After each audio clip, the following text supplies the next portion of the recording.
Namaste, everyone. ChristianRLong, Life Enhancement Consultant, giving you a big and beautiful shout out on this Sunday evening. It's almost 6 o'clock p.m. Mountain Time here in Denver, Colorado. Hope you're doing well. Hope you had a phenomenal weekend. You met interesting people. You had interesting conversations and experiences. Or maybe, Reina, Namaste, maybe, just maybe, you stayed home the entire weekend and relaxed. Stephen, Namaste, which that's okay too, because in our 2019 first world society, we're always going, Namaste, as though we don't get enough time to ourselves, time to unwind, time to disconnect and unplug and to go within. So either way, in any way, I hope you had a great weekend. So, as you guys know, we do these live streams every single day. We talk about energy healing, meditation, and practical spirituality. Steven is tearing it up with the messages. What do we got? MCK has had me take a bunch of $1 bills and put one bill in the hands of each homeless as a way to help change my karma. Which leads us into today's topic. I had a client. I was working. It's been a busy day. So it's almost like the live streams are my way of winding down and relaxing, because to me this is easy. Like the number one fear in the Western world, in North America, is the fear of public speaking. The second fear is the fear of death, which is interesting, that people are more afraid to speak in public than they are to actually die. Avani, Namaste. And I thrive off of this stuff. Love it. It's like my dharma. It's my bliss to share with you guys, to share my teacher's teachings. It's super awesome and amazing. So one of my clients, who's on the live streams regularly, was making a request of a topic that we could cover that would benefit not just pranic healers and arhatic yogis, but non-pranic healers. Jessica, Namaste. Welcome. And he asked me a very simple question. He says, should we be giving money, i.e. Namaste, from the other part of the world, 12,000 miles away, should we be giving money to panhandlers? Now, what's a panhandler? The panhandlers are the people who are standing at the traffic lights, that are standing on the busy corners, that are at busy streets in New York City, LA, San Francisco, Boston, Chicago, and they have a little sign that says, please help, anything helps, we'll work for food, we'll work for money, anything. Like there's a sign, Prashant, Namaste, there's a sign that's being held up that, can you help me in some way, shape, or form? Now the question, this was asked many, many years ago. The first time I remember being asked, I was actually in a pranic healing class in Orlando, Florida, and one of the master pranic healers was teaching. And somebody asked a similar question. And not only did they ask the question of, should we give money to panhandlers, but she was actually viscerally worked up about that question because it bothered her to give money to people that she thought they were going to do other things with it. Meaning the person has a sign asking for money for food or money for a bus ticket, but in fact the person is using the money to buy drugs. The person is using money to buy alcohol. The person is using money to pay their pimp, right? They're not using the money for the reason that their sign says that they're using it for. So the question is, should you give that person money? A quarter, $1, $5, $10, $20, what have you. And it was interesting because the master pranic healer answered the question with a question. And ask the question, if you are suffering from an addiction, a psychological addiction, a substance addiction, what would you want the other person to do? Think about that. If you were suffering from an alcohol addiction, a drug addiction, a sex addiction, and you didn't have the tools, the techniques, the connections to help yourself, what would you most want? You would want somebody to give you a hit.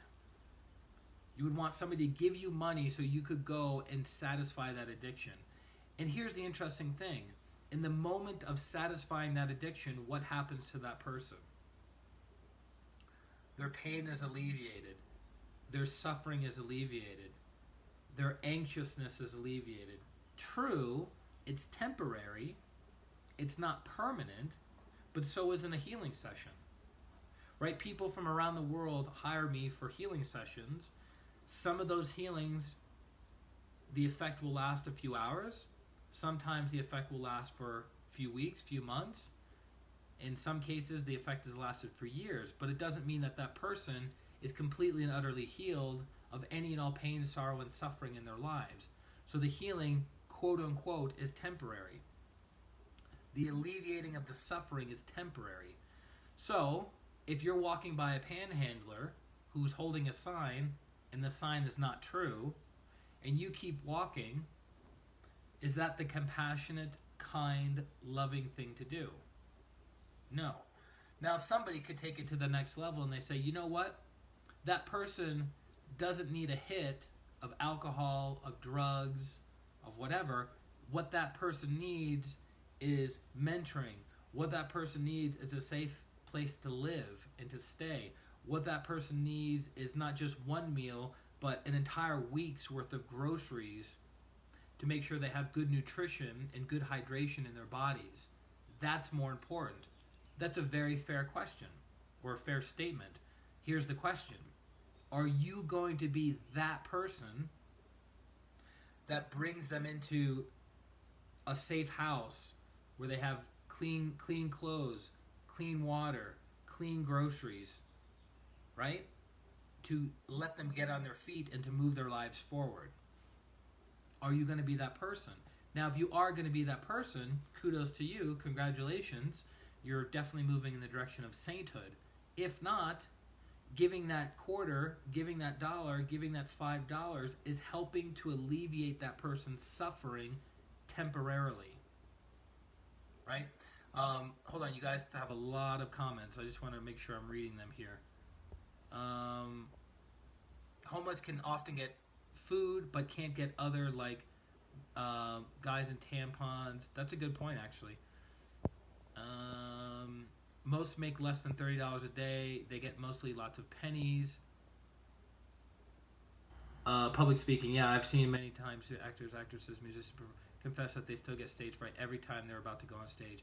I got my first stage fright, my first and only stage fright, when I was 6 years old. 6 years old in my chorus at school. You know, where all the kids are standing together and they're like, la la la, we're singing a song, we don't know what the words mean, but we rehearsed it for like a week, la la la la la la la, right? I did that when I was 6 years old, and for some strange reason, the bright lights are on all the kids' faces, so all the parents in the audience look pitch black, and then you see these flashing lights and flashing bulbs. This is when we had flashes back then, going on and on and on and on. And so that is what made me nervous, and that's what made me nauseous. So I passed out on the stage. So I literally fell on the stage, and then I heard ringing in my ears. I heard a little bit of singing, and I was like, what's going on? Like, everything was fuzzy and twinkly, and I was disorientated. So I stood up, and everyone was done singing, and then the curtains were closing, and as the curtains were closing, I tripped off the stage. I fell into my teacher, and then I puked all over her black dress. And that was the first and only time that I had stage fright. I guess I got it out of my system early. Steven says, plenty of hidden cams where a homeless buys food and daily stuff for themselves and friends. Panhandlers are different than homeless to a certain degree, in my point of view. Yes. Some of the panhandlers have a job, have a house to live. When offered other resources, the money to help them, most of the time they will refuse. How does one discern? Good topic. In California, it's been many years since bedrooms went for only $1,000 a month. So people who are disabled use cash for hotels, sleeping bags, toothpaste, and related. Just parking a car legally can cost well over $30 for 24 hours. It used to be there were RV campgrounds for now. You know, it's a big thing in California also. It's parking in Walmart parking lots. A lot of the Walmarts in California, and in the Pacific Northwest have given people permission to park their campers and to, in essence, live out of their cars on the Walmart parking lots. That's been a recent thing. Cheapest flea-infested hotels are like $80 a night in California on off-peak nights. So what's homeless do is team up and share a room. That would make sense. Michelle, namaste. Well, that's a serious stage fright. Angie, namaste. Welcome to the stream. So, getting back to, Prashant was asking the question, how do you discern between a panhandler, right? How do you discern between a panhandler and a homeless person who's desperately in need? Well, you can do the obvious visibility check, right? Is the person elderly? Does the person have missing teeth? Does the person have torn clothes? Does the person have, visible signs of physical and emotional ailments, right?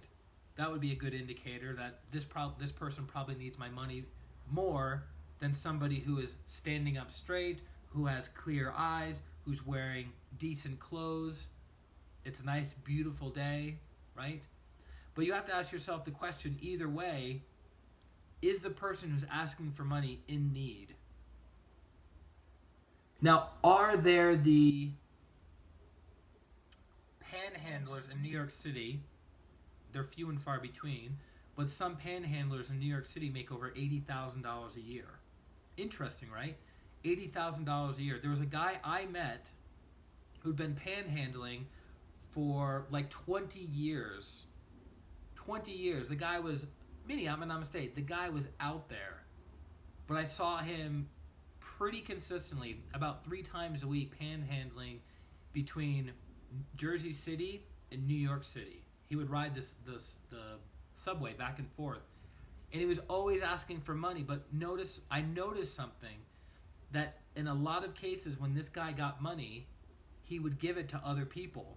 So I would see him collect a bunch of money, and then I would see him get off the subway, go somewhere else, and I'd follow him around the corner, and he would be meeting up with a friend who was worse off than him, and then he would give them money, right? So yes, we can discern, we can judge correctly if that's a right person to give to. But at the end of the day, these are people who are needing money. These are people who are needing resources. These are people who are having a tough time. The karma of what they do with that money is not ours. Our karma is giving the money, and that's it. Giving or not giving, right? What did St. Francis of Assisi say? It is in the giving that we receive. It's not in the, I don't know if I should give to that person or that person. It is in the giving that we receive. So if you give to somebody with the intention of them improving the quality of their life and with the intention of them alleviating their suffering, maybe temporarily, then that's the energy that's going to come back to you. It's not your place to tell them what to do with their money. On the opposite end of the spectrum, I remember somebody, I think in the same class, asking the question, well, what about these multi-millionaires who fly around these $7, $15, $50 million jets? They could be taking that $7, $15, or $50 million and building homes for people in Africa. They could be starting feeding programs around the world to alleviate the suffering of others. And you know what he said? He says it's their money and they can do what they want with it. Think about that for a second, right? It wasn't this very high-level spiritual teaching, but it was very practical, it was very realistic, and it was, in essence, you couldn't argue with it, right? It's their money, they've earned it, they're karmically entitled to it, that's why they have it. If you're not karmically entitled to something, you won't have it. Does it make sense? If you don't have $100 million in your bank account right now, you're not karmically entitled. If you don't have your dream partner in your life right now, you're not karmically entitled. If you don't have the best health in the world right now, you're not karmically entitled.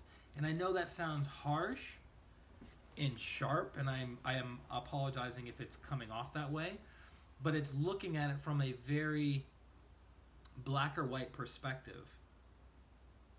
right? Because there's a phrase that you hear a lot with people that something bad happens to them and they go, I didn't deserve this to have happened to me.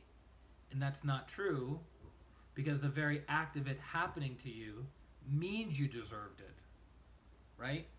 So we have to take our emotions, our ego, and our personality and put it off to the side and look at it objectively, look at it clearly and go, well, the fact that it happened to me means I'm karmically entitled, and the fact that it didn't happen to me, right? I didn't get a terminal disease. I didn't become homeless. I didn't lose my job. I didn't lose my spouse. I didn't lose my life in that car accident. That's also, you weren't karmically entitled to be injured by those things as well. Does that make sense? You guys are, just the cost of insulin is many hundreds a month. Oh, there you go.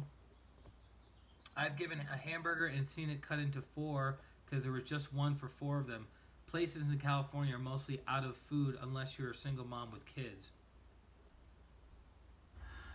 Prashant says, so if you give money, they get intoxicated, they get killed across the road due to intoxication, we are not involved to a certain degree in the karma. No. As I understand it, no. Because our intention isn't to get the person killed, our intention is to alleviate the suffering of the individual.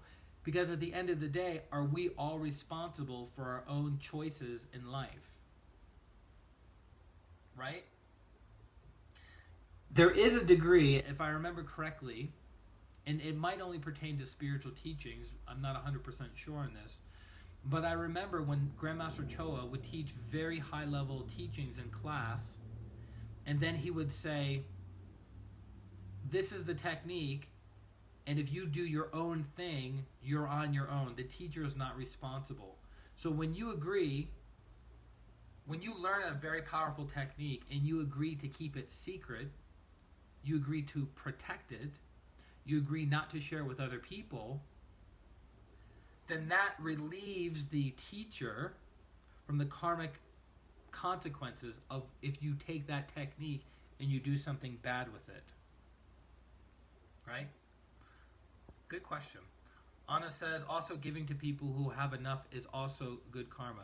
Yes. That's a very, very good point. That's a very good point. So how many of you have heard that, how to put it? How can you be like something you want if you're constantly judging and criticizing and jealous and envious of that thing? Meaning, you want to be successful, you want to be a millionaire, but you judge, you criticize, and you condemn other millionaires and other successful people. Hello? How can you be that? There's a level of incongruency. Another example. You want to be in a deeply loving, compassionate, and passionate relationship. But you judge, you criticize, and you condemn other people who are in loving, compassionate, and passionate relationships. Does that make sense? So, by giving money to somebody successful, like let's say you go out to dinner, and you, the person who's sitting across from you makes 10 times what you make in a year. You make 50 grand a year. This person makes $500,000 a year. By you picking up the tab, by you paying the bill for lunch or for dinner, the good karma is coming back to you many, many, many times, because that person has a big energy body. So if you do good things for people with huge energy bodies, i.e. saints, i.e. arhats, i.e. great spiritual teachers, good things come back to you. As Grandmaster Choa Kuk Sui says, the teacher is like an echo. Whatever you give comes back to you many, many times. You give the teacher $1, it comes back to you many, many times, versus giving, let's say, a homeless person $1. You go, but the teacher doesn't need any money. That's where the viewpoint is inaccurate. Because the teacher is using that money, magnifying the energy of that money, and then doing goodwill with that money, which comes back many, many, many, many, many, many times. You give $1 to buy one burger to give to one person, it comes back to a certain degree.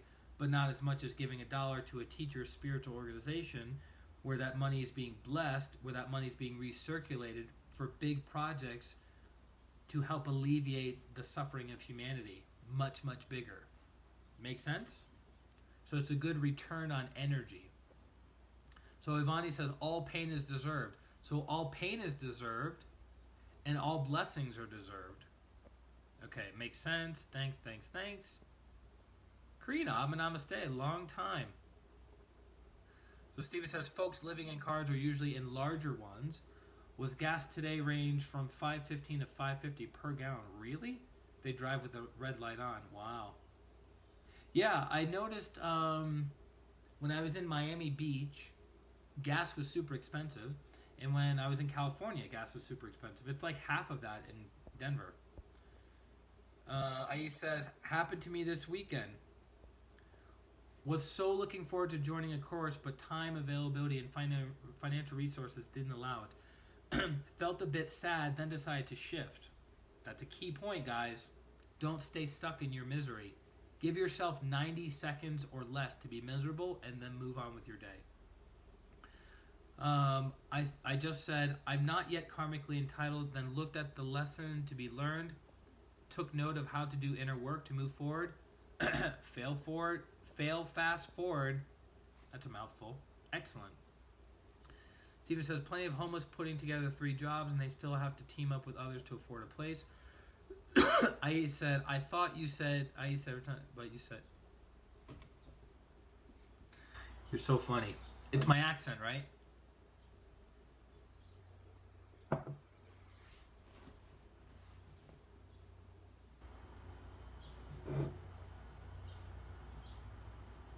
Prashant, check your email. This is in your email. So, is that making sense to you guys?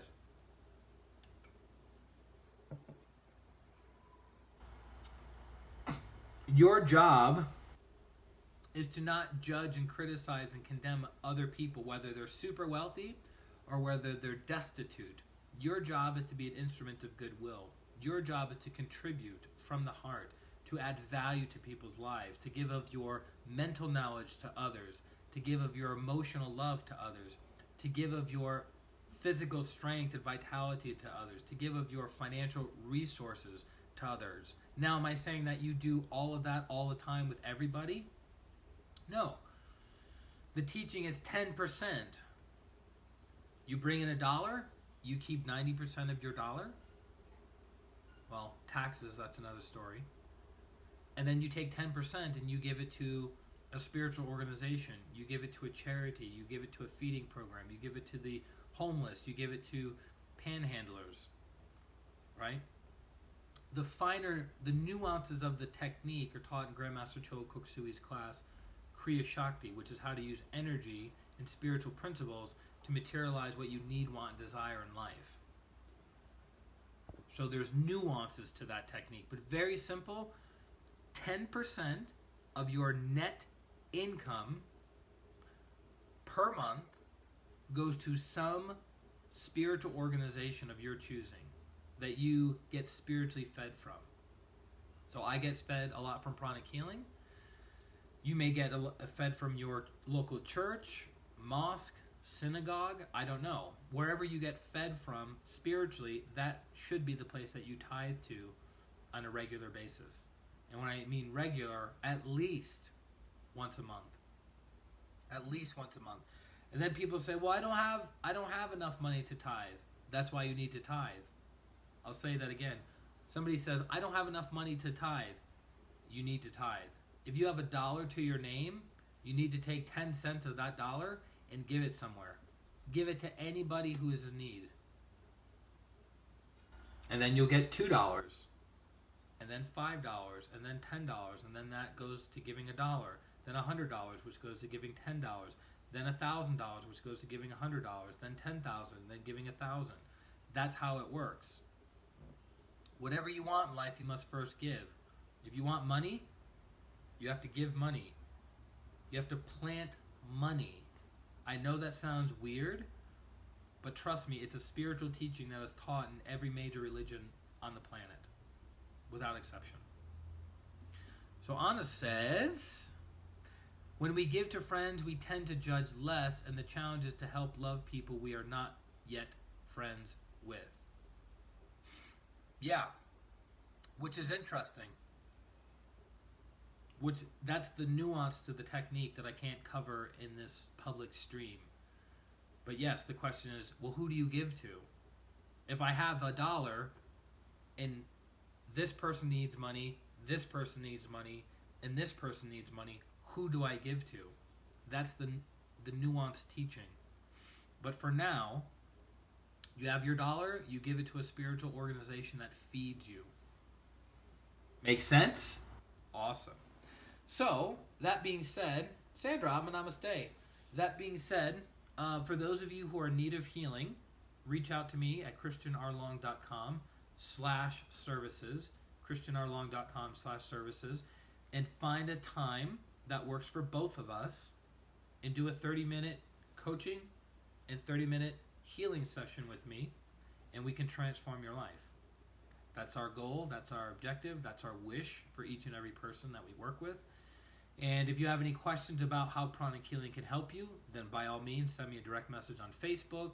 You can email me at ChristianRLong@gmail. There's a million different ways of getting a hold of me. All you do is go to Google, Christian R. Long, and you'll see me on the first 3 pages. Super easy. Do you guys have any other questions, comments, concerns, clarifications, challenges before we end tonight's stream? And the thing I want you to always walk away with is a practical nugget. I don't just talk for the sake of talking, right? I jump onto these streams to go, how can I add value? How can I explain it clearly? What's the theory? And then what's the practical? Of like, oh, so that's the theory as to what he's talking about, why it works. Okay, that kind of makes sense. And then what's the practical? Put it into practice, and that's how you transform your life. It's kind of like you want to get in shape. You get the theory of exercise. You get the theory of how to get into shape, but then you never go to the gym and work out. Doesn't really matter. You want to become more prosperous, so we gave you the theory on how to become more prosperous. Give money. Now, you have to be practical and give money, and then guess what? You'll see your prosperity increase. In our country, there is a law prohibiting people from giving money to homeless people as it might cause dependence. Makes sense. Usually I give in kind like food, clothing, supplies, etc. But I feel the person needs money and I'll use it positively. I also give money. Yeah. Those are the laws are made by man, and laws are dynamic. What was once illegal is now legal, and what is now legal may become illegal.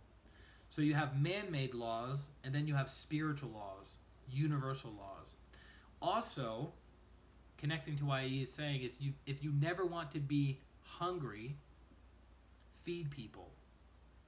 If you never want to be broke, give money. David, namaste.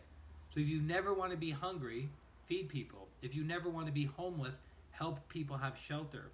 If you never want to be broke, give money. I know it sounds so simple. I know.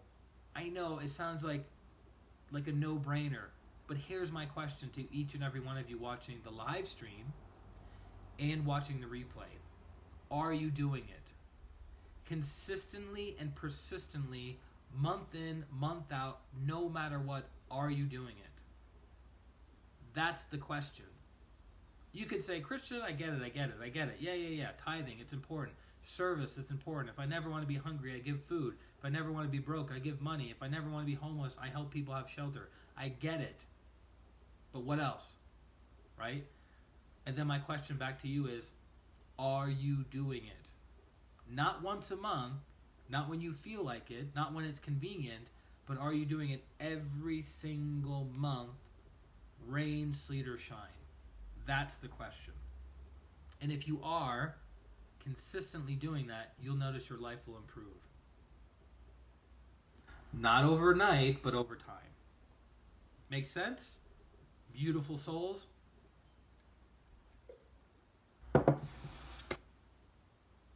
Awesome. All right, guys, I have to go. I have more work to do, quote unquote, offline, at least not on a stream. And I hope you have a beautiful Sunday night, or whenever you're watching this stream.